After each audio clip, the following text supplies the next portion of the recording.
This is Jason Davinoy, your guest host for this episode of St. Louis Motorsports Review, coming to you live from St. Genevieve, Missouri, from the home of Dandy Don Klein. We're going to discuss his years of racing in the St. Louis area, his pseudo-retirement that was announced last year. We're going to have more after the break.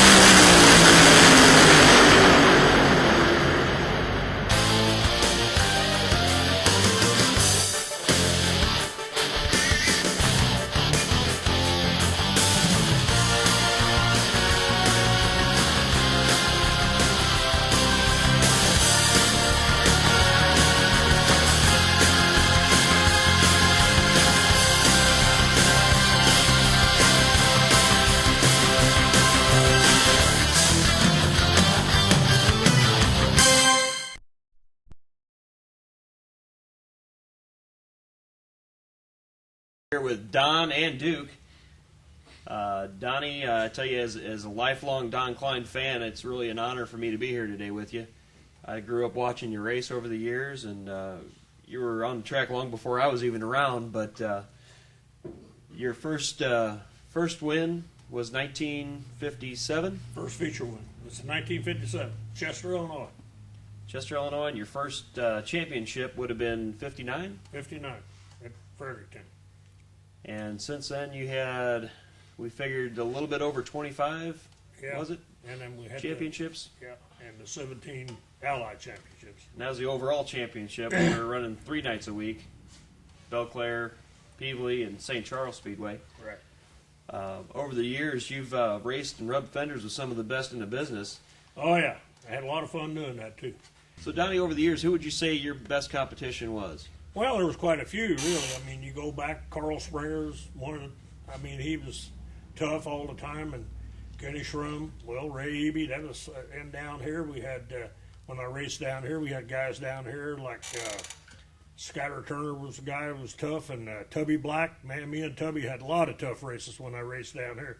But when I went up there in '63, the Workman boys was running, and, well, there was, I can't remember all of them right now, but Frank Joller and Kenny Shrum was running then too, and Eby and all them. But it was all pretty tough, you know. They wasn't going to give you nothing. I mean, you had to go out there and try to beat them some way. And I always did have a pretty good handling car back in them days, and the old coupes and everything. And it was just it was a lot of fun. I couldn't wait to go for Friday night to come around.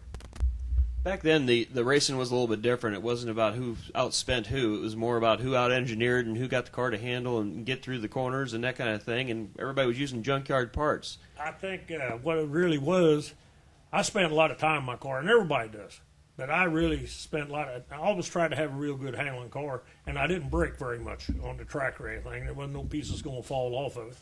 And, of course, stuff does happen, but, I mean, I think having a car really prepared helped out a lot. Your longtime engine builder, Glenn Barry, has been with you for many years, and I think you guys might actually have more checkered flags brought to the Ford Motor Company than Roush does, but probably pretty close if not beating him. Yeah, Glenn, when I went from the Y-block engine, which was the 312, then I went to the 390s, which was in '61, and that's when Glenn started doing my engine work.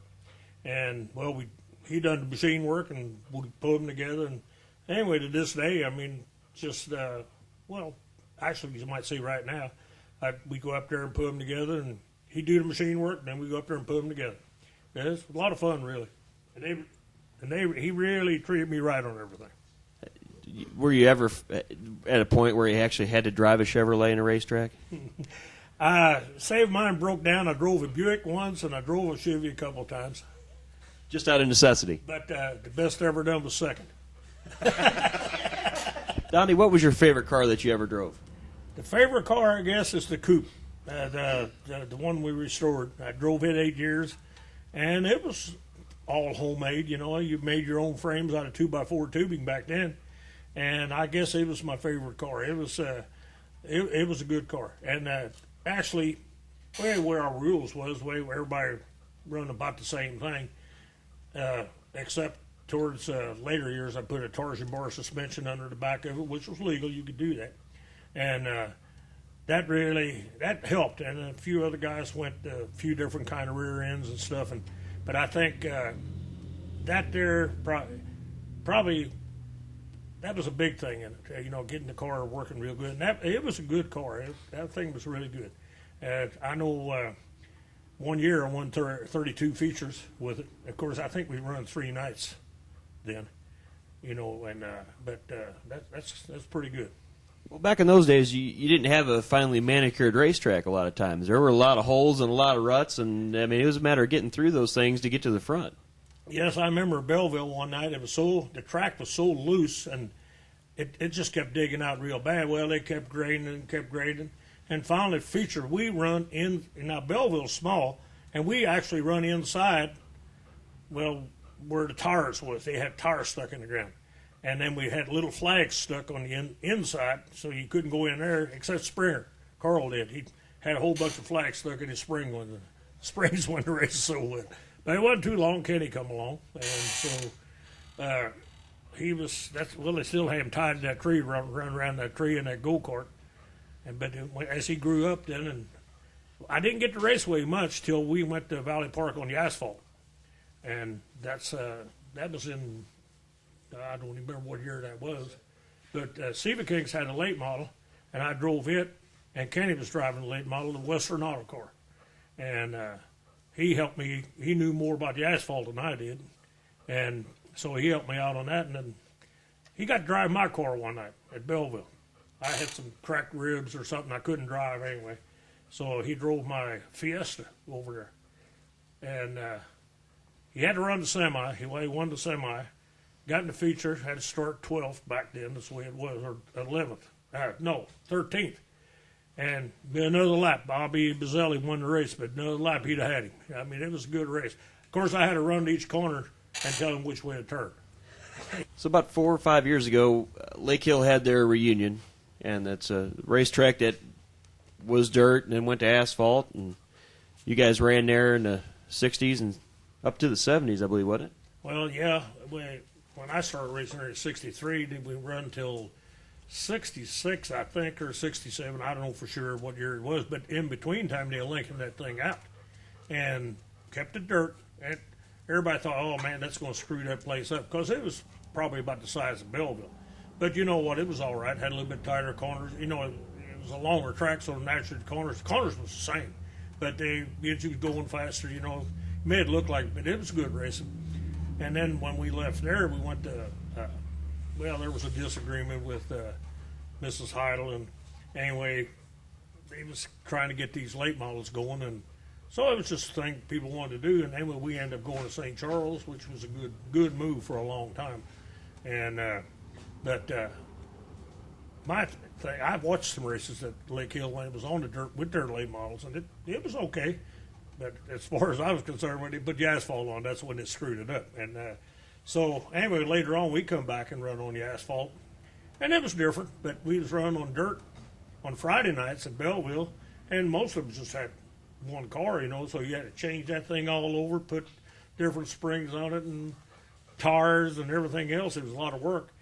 But it was okay at first, but later on, I just didn't care for it that much. You also drove a sprint car one time. Tell me about that. I can tell you about the sprint cars. This was funny. And this was Chuck Amate's car that he drove for Dean Cook at Farmington. But the way the deal was, went out to Farmington, watched their Road Runner 100, I think they called it. I don't remember for sure. I think that's what it was.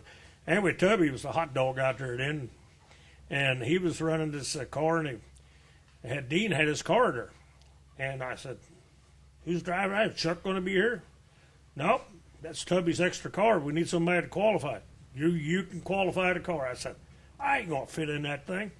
So they put a full-face helmet on. It was Chuck's helmet. I just went out to watch, I never did have a full-face helmet before that. And this thing was so scratched up and everything, you couldn't see 10 feet in front of you.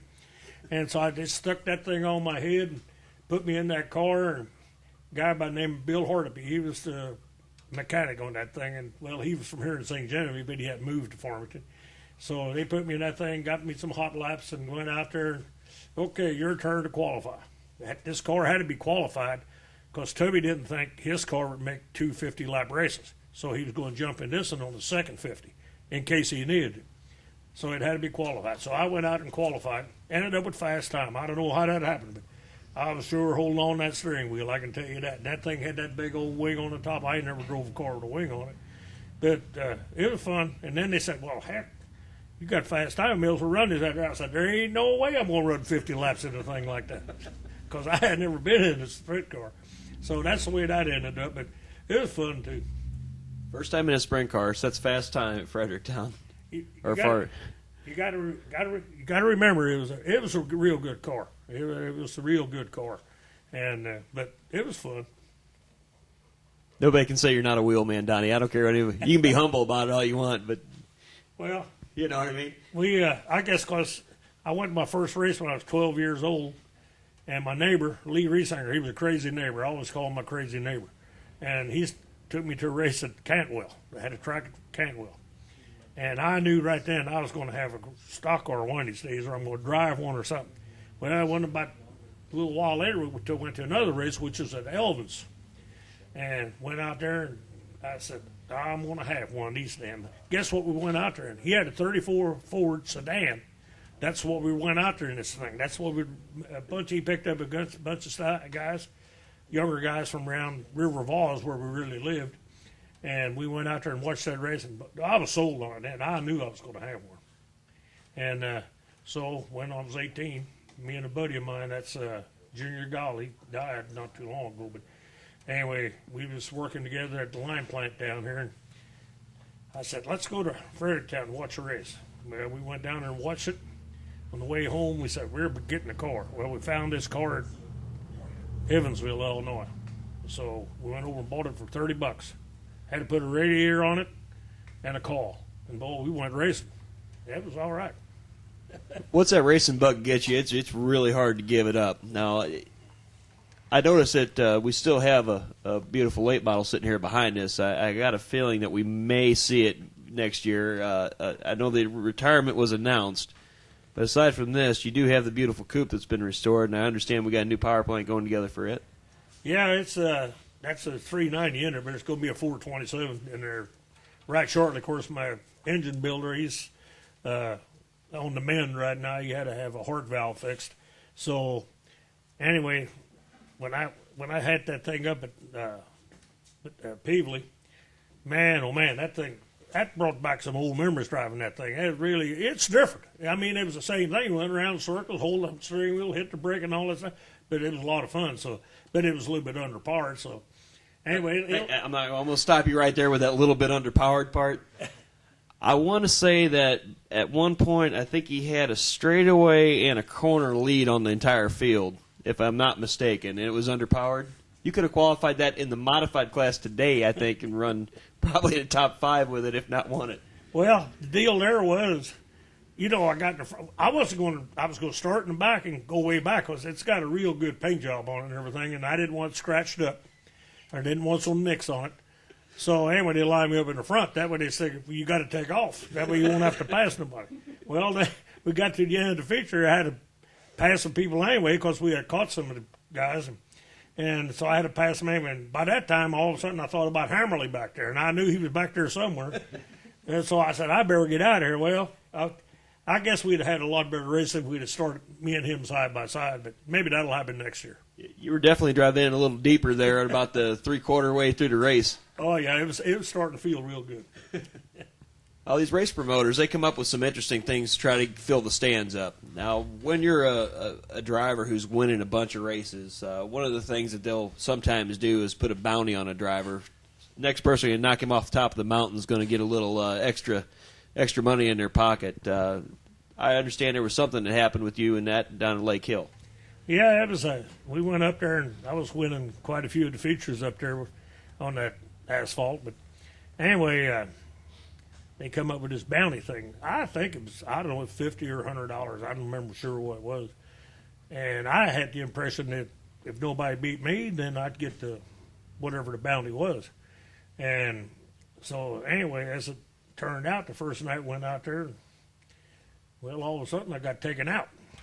Tore the car up a little bit, and I didn't like that at all. I was leading feature.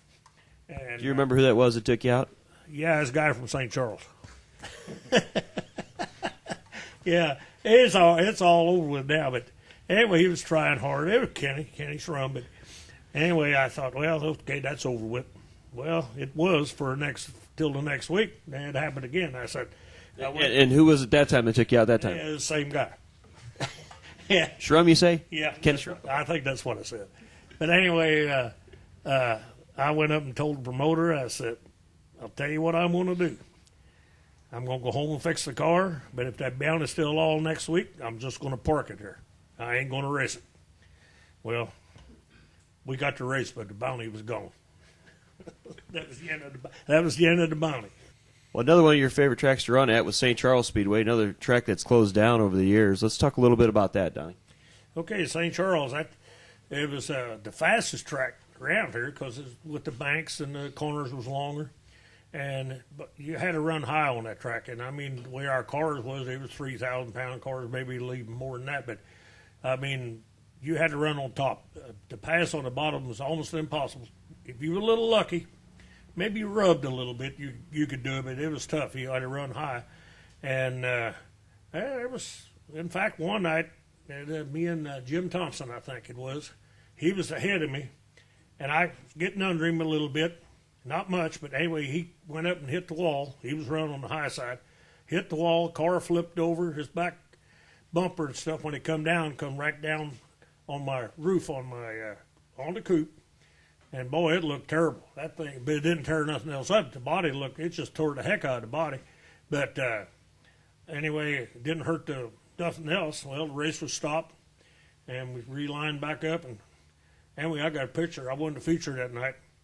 And the cars just looked terrible. But we got her all fixed. Didn't even have to put a new top on it. But, boy, it sure took a lot of hammering and a lot of bondle to get her looking good again. In fact, the top is still on the car to this day. The same roof. Yeah. But it was that race at St. Charles. That was something else, you know. When we went up to race up there, well, that was a Friday night track. And the Hemside boys, Mel and Emil, they didn't want to change at all to a Sunday night. Well, that's the only night because we wasn't going to quit racing Belleville. And so finally, after the next meeting we had, they changed their mind. And then, as it was, it turned out real good because they really drew some big crowds up there on Sunday nights. And it was a fun track, but it was tough to pass on that track. It was really tough. And the competition, well, you had your cars. It almost looked like going to a NASCAR race because everybody that run Belleville, it was at St. Charles. Or the same way when we run Lake Hill, the same cars at both tracks, or all three tracks. And people come out to watch that. I mean, everybody had their fans, and it was a lot of fun. Well, if you got together with somebody on a Friday night, you had to stare them in the face on Saturday. You didn't have a week to rest it and to get it out of your mind, huh? No, not really. But you know, I don't know. It was like that. You know, sometimes you went and talked to them. Sometimes you just waited the next day to talk to them, or the next race. And most of the time, that worked out best anyway. It still does. Well, Donnie, what would be your favorite racetrack that you've ran on over the years? You've been to all of them, I think, at least once or twice. Yeah. I had Fredericktown a long time ago. That was a real nice track. And you know, it was always good, and they always drew pretty good crowds back there. Of course, this is back in the late 50s. But Belleville, that's my favorite track. In fact, I didn't see the track until I raced on it. I hadn't been to a race to watch it, and this was in '63. And I hadn't been up there even to see the track. And when I got on that thing, well, it was similar to the track at Fredericktown, which is Madison County, I think they called it back then.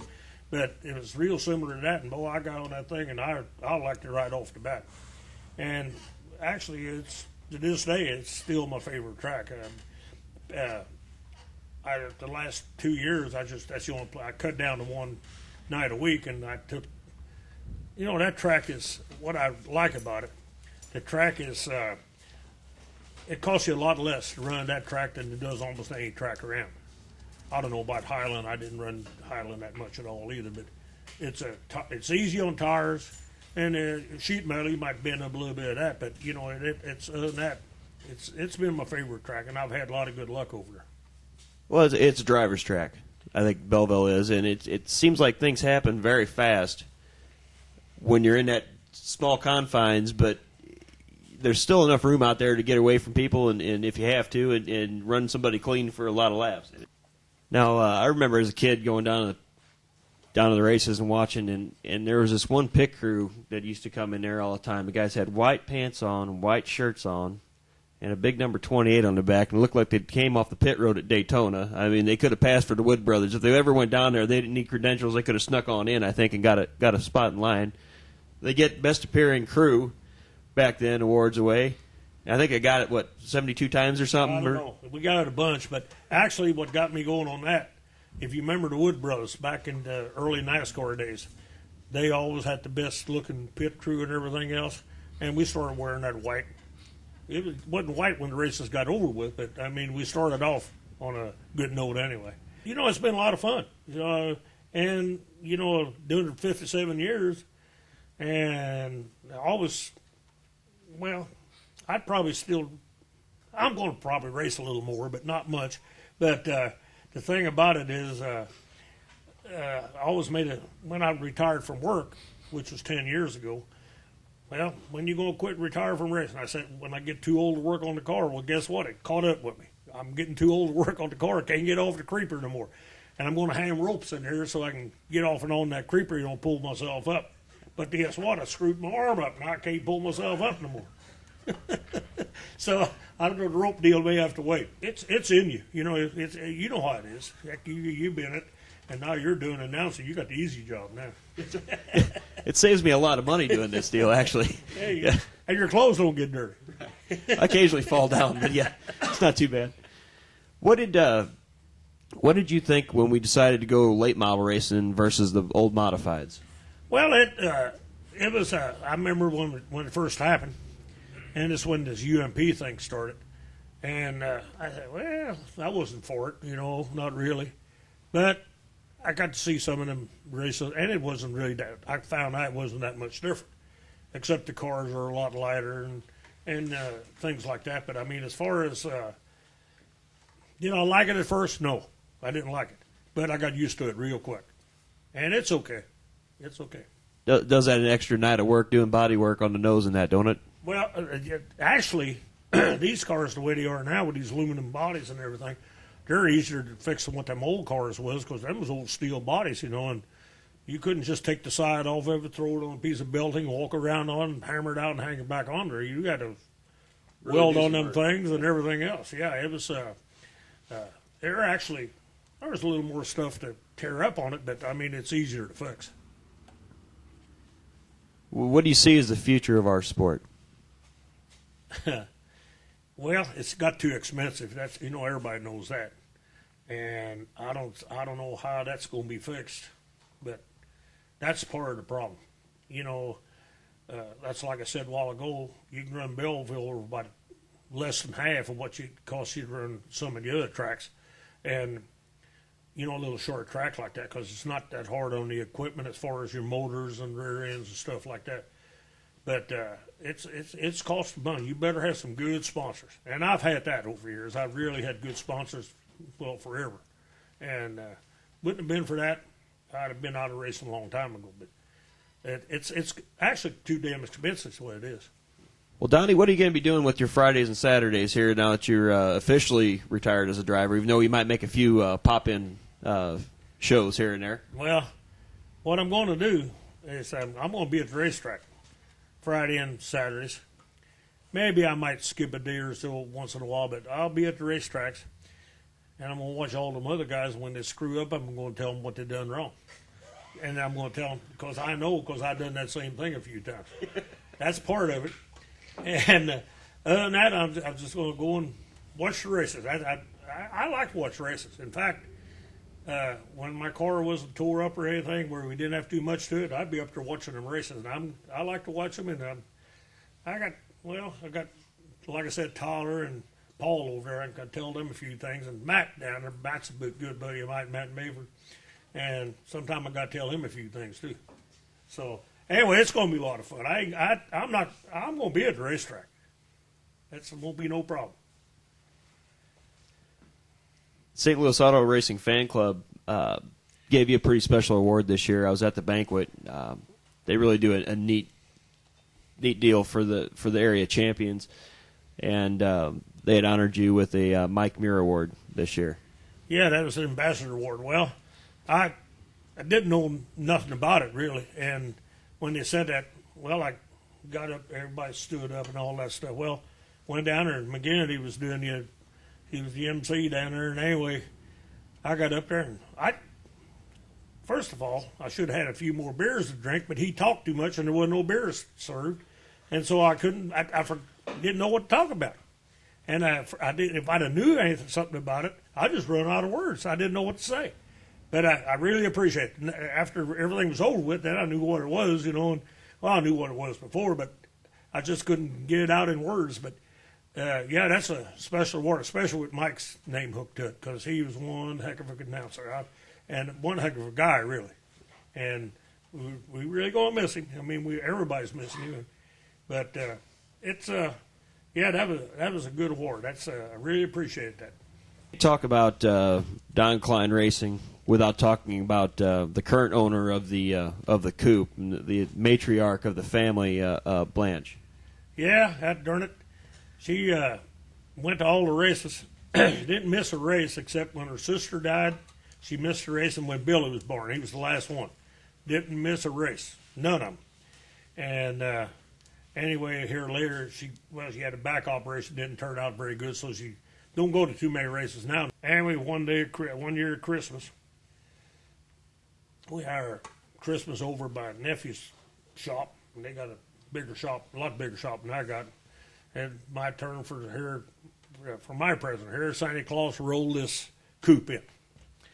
And Blanche and the boys got together, and they found it out there in Beaufort, Missouri, where Rick had it stored. And they went up and got in the roll, had a big old ribbon on it and everything else, and that was the best looking thing on was the ribbon, because it was just junk. And anyway, so that was my Christmas present. And so anyway, I looked at that thing. I just shook my head and went like that there, and I said, well, at least we got it back. Well, it sat right outside the door here for about 2 years before I ever touched it, because I didn't know what to do with it. That's how bad it was. Finally, we rolled around here, started working on that thing. I don't know how many tanks of acetylene oxygen I used, and grinding wheels and everything else, and took the body off. Oh, my God. The only thing we saved was the top and the trunk. No, not even the trunk lid. The top is about the only thing we saved off that thing. Found some doors for it. And we got fixed up the way it is right now. And it's in better shape now than what it was when I first built it. And the only thing I told Blanche, I said, if you ever buy me another car, it better be one that's on 4 wheels and runs. Don't never get me one like that one. So guess what? You quit going to races. Well, Donnie, I'd like to thank you for allowing us to come into your shop and spend a little time with you here, and I'm sure we could sit here and probably talk racing for 3 or 4 days, but I know Rick's really wanting to get out of here pretty soon. Well, if we'd have done this in the evening, 7 o'clock in the evening is happy hour around here, and I mean we could have talked till midnight, I know. Well, thank you, Donnie. For St. Louis Motorsports Review, I'm Jason Davinoy, your guest host for this episode. Thanks for watching. We'll see you next time.